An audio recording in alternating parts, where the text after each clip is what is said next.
Hi all. ఇప్పుడే నెట్‌ఫ్లిక్స్‌లో రీసెంట్‌గా స్ట్రీమ్‌కి వచ్చిన 'ఫాల్ ఫర్ మీ' అనే మూవీ చూసా. మూవీ ఎలా ఉందంటే, ఫస్ట్ ఆఫ్ ఆల్ డిస్క్లైమర్ ఏంటంటే స్ట్రిక్ట్‌లీ 18+ మూవీ అన్నమాట. ఫ్యామిలీతో అస్సలు చూడొద్దు. చూస్తే గనక మీకు విమానం మోతెక్కిపోద్ది. ముందే చెప్తున్నా, ఇండివిజువల్‌గా వాచ్ చేయండి. ఇంతకీ మూవీ ఎలా ఉందంటే, మూవీ పర్లేదు, నాకు బానే అనిపించింది. యాక్చువల్‌గా స్టోరీ కానీ, కొన్ని ట్విస్ట్‌లు కానీ అన్నీ బానే ఉన్నాయి. కొంచెం రొమాంటిక్ సీన్స్ కూడా కొంచెం ఓవర్‌గా ఉంటాయి. కానీ పర్లేదన్నమాట. ఓవరాల్‌గా సినిమా అయితే నాకు బానే అనిపించింది. ప్లాట్ ఏంటంటే, యాక్చువల్‌గా ఇది ఒక 2 సిస్టర్స్ గురించి మాట స్టోరీ. మన మెయిన్ లీడ్ యాక్టర్స్ వచ్చేసి వాళ్ళ సిస్టర్‌ని కలవడానికి ఒక ఊరైతే వెళ్తదన్నమాట. అక్కడ ఏంటంటే వాళ్ళ సిస్టర్ వేరే పర్సన్‌తో ఎవరితోనో లవ్‌లో ఉంటది. సో, వీళ్ళిద్దరి మీద ఒక ప్రాపర్టీ ఉంటదన్నమాట. ఆ ప్రాపర్టీని అమ్మేస్తే తన షేర్ తను తీసుకొని వాళ్ళిద్దరు కలిసి ఒక బిజినెస్ స్టార్ట్ చేద్దాం అని అనుకుంటారన్నమాట. సో, మా సిస్టర్ ఎలాగో కోరుకుంటుంది కదా! ఆ ప్రాపర్టీని మంచి వాల్యూకి అమ్ముదాం అని చెప్పి మన మెయిన్ లీడ్ యాక్టర్స్ అనుకుంటదన్నమాట. తన వేలో కొంచెం ఎంక్వైరీ అది చేస్తూ ఉంటది. దానికి ఎక్కడో తెలుస్తూ ఉంటది.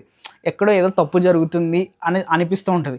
కరెక్ట్‌గా అదే టైంకి ఒక స్ట్రేంజర్ తినని కలుస్తాడు. తిను లవ్‌లో పడతదన్నమాట వాడితో. ఇక్కడి నుంచి మొత్తం స్టోరీ అంతా మారిపోతది. ఇంతకీ వాళ్ళు ప్రాపర్టీ అమ్మారా లేదా? అసలు ఏం జరిగింది? ఏదో తప్పు జరుగుతుందని తనకు అనిపించింది కదా! అది నిజంగా కరెక్టేనా?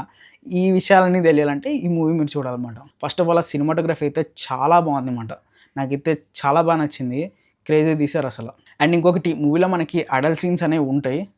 సో, కొంచెం జాగ్రత్తగా వాచ్ చేయండి. చాలా న్యూడిటీ అయితే ఎక్కువగానే ఉంది సినిమాలో. యాక్చువల్‌గా ఈ మూవీ ఏ పాయింట్ మీద వెళ్తదంటే, అదొక చిన్న డైలాగ్‌లా మనకు చెప్తారన్నమాట సినిమాలో. ఆ డైలాగ్ ఏంటంటే, మోసం చేసే వాళ్ళకి, ఎదుటి వాళ్ళకి ఏం కావాలో వాళ్ళకి ముందే తెలుసు. ఈ పాయింట్‌ని మనకి పర్ఫెక్ట్‌గా చూపిస్తారు. దాన్ని బట్టి సినిమా అంతా ఎళ్తది. మాక్సిమం మీకు అర్థమైపోయి ఉంటది ఈ పాయింట్ విన్న తర్వాత.